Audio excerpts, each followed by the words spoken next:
को गहनों से बड़ा प्यार था।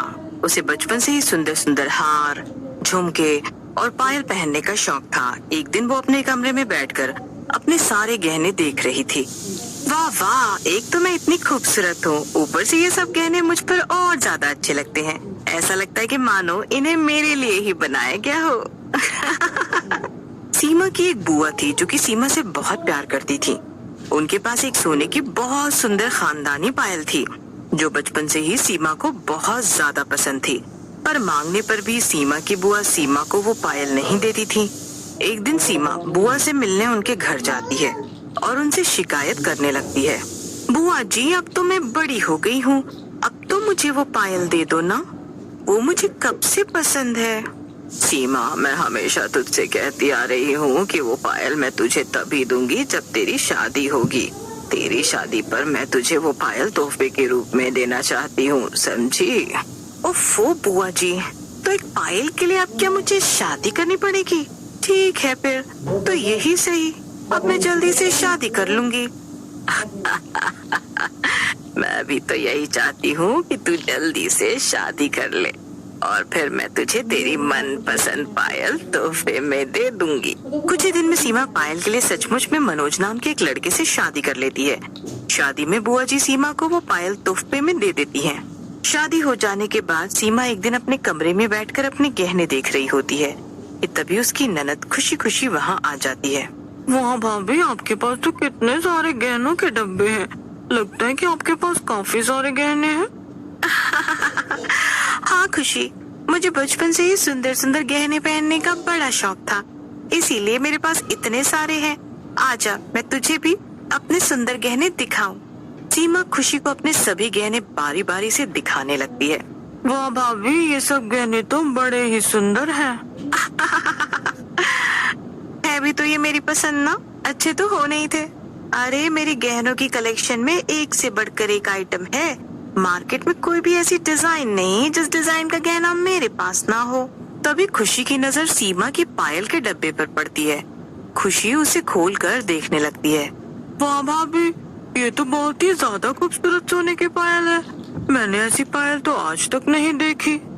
है ना, ये पायल मेरी बुआ ने मुझे शादी के तोहफे में दी थी। भाभी, वो मेरी एक दोस्त है, उसकी ना अभी जल्दी ही शादी होने वाली है, तो क्या मैं उसकी शादी में जाने के लिए आपकी ये पायल पहन सकती हूँ? क्या ये पायल? नहीं नहीं खुशी, तुम्हें और भी जो गहने मुझसे मांग कर पहनने हैं पहन लो, पर ये पायल मैं तुम्हें नहीं दे सकती, ये मेरे दिल के बहुत करीब है। खुशी सीमा से जिद करती है, पर सीमा उसे पायल देने से साफ मना कर देती है। इस बात से खुशी को बहुत ज्यादा गुस्सा आता है। वो सीमा के सामने तो कुछ नहीं कहती, पर जल्दी से जाकर अपनी माँ यानी कि सीमा की सास को सब बात बता देती है। सीमा की सास का नाम उर्मिला था। ओहो, इस सीमा की इतनी हिम्मत, मेरे ही घर में मेरी बेटी को पायल देने से इनकार कर दिया। अभी बताती हूँ इसे मैं तो। चल खुशी, अभी चल मेरे साथ, अभी दिलवाती हूँ तुझे मैं वो पायल। दोनों माँ बेटी सीमा के कमरे में जाती हैं। क्यों रे बहू, तूने खुशी को पायल देने से मना क्यों किया? तेरी पायल मेरी बेटी खा थोड़ी जाएगी, एक बार पायल पहनकर वापस ही तो कर देगी ना। नहीं नहीं माँ जी, ऐसी कोई बात नहीं है, बस मुझे अपनी इस पायल से बहुत ज्यादा प्यार है, मैं इन्हें नहीं देना चाहती, चाहे तो खुशी मेरा कोई भी और गहना ले ले। ओह, तो तू मेरा और मेरी बेटी का अपमान कर रही है, तेरी ये मजाल। नहीं माँ जी, मैं आप दोनों का अपमान नहीं कर रही हूँ, लेकिन इस खुशी को भी तो समझना चाहिए ना, किसी दूसरे की चीज के ऐसे पीछे नहीं पड़ना चाहिए। मैं नहीं देना चाहती उसे ये पायल। इतना सुनकर उर्मिला को बहुत ज्यादा गुस्सा आ जाता है और वो सीमा को उसके ही कमरे की खिड़की से नीचे धक्का दे देती है। सीमा दूसरी मंजिल से गिरकर मर जाती है।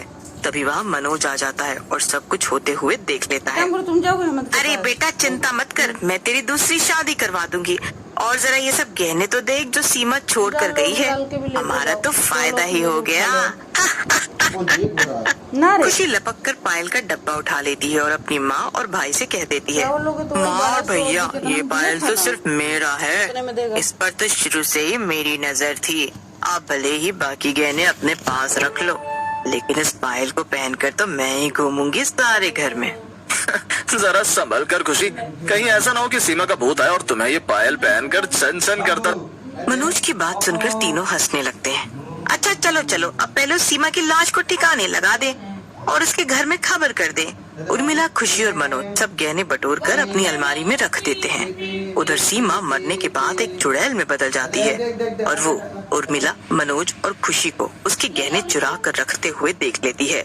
ये देखकर चुड़ैल को बहुत ज्यादा गुस्सा आता है। ओहो, जरा देखो तो इन सबको, अभी मरे हुए मुझे 5 मिनट भी नहीं हुए हैं और इन सब ने मिलकर मनोज की दूसरी शादी करवाने का सोच लिया और तो और मेरी प्यारी पायल भी ले ली। वाह, छोड़ूंगी नहीं इन सबको मैं, और खास कर इस खुशी को। कुछ दिन तक तो चुड़ैल कुछ नहीं करती और सब कुछ चुपचाप देखती रहती है, लेकिन एक दिन वो चुपके से खुशी के कमरे में घुस जाती है। चुड़ैल देखती है कि खुशी उसी की पायल पहनकर शादी में जाने के लिए तैयार हो रही थी। आहा, आखिर आ ही गया वो दिन। इस दिन का तो मैं कब से इंतजार कर रही थी। खुशी जोर जोर से गाना गाने लगती है। वाह वाह वाह, इस साड़ी के साथ ये पायल कितनी जच रही है। चुड़ैल मन में सोचती है, वाह, मेरी पायल पहनकर शादी में जाएगी, आज इसे सबक सिखा कर ही रहूंगी। थोड़ी ही देर में खुशी, उर्मिला और मनोज तैयार होकर शादी में जाने के लिए घर से निकल जाते हैं।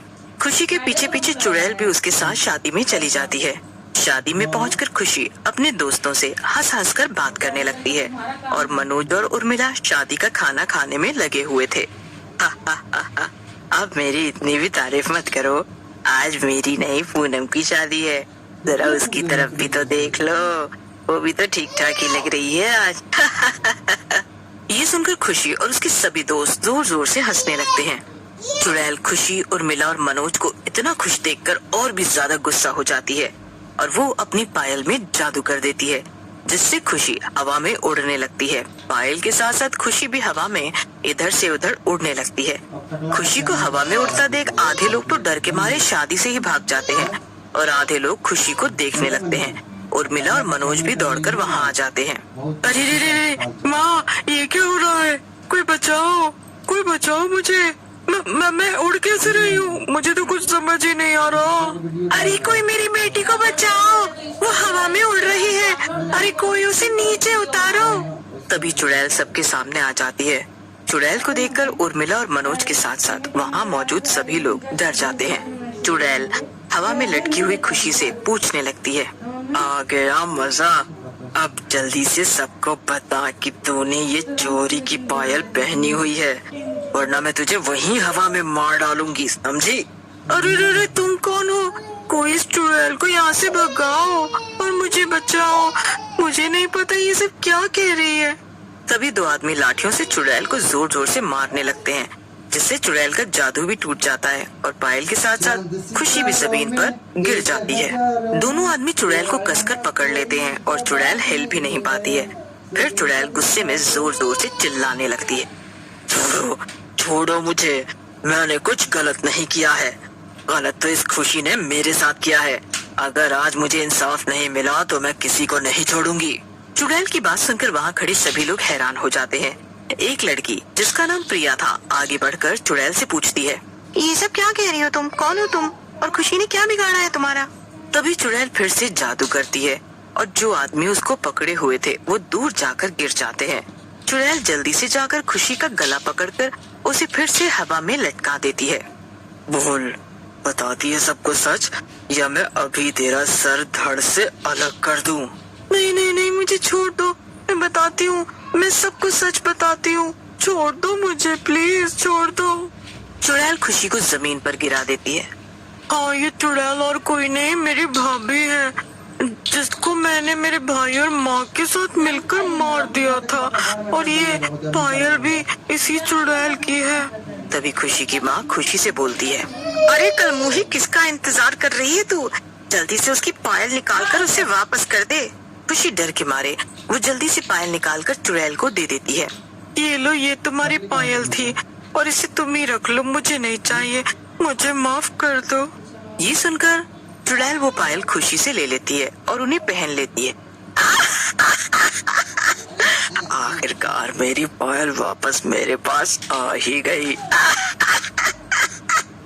पायल पहनते ही चुड़ैल वहाँ से गायब हो जाती है। पर खुशी के दोस्त पुलिस बुला लेते हैं और पुलिस खुशी और उसके पूरे परिवार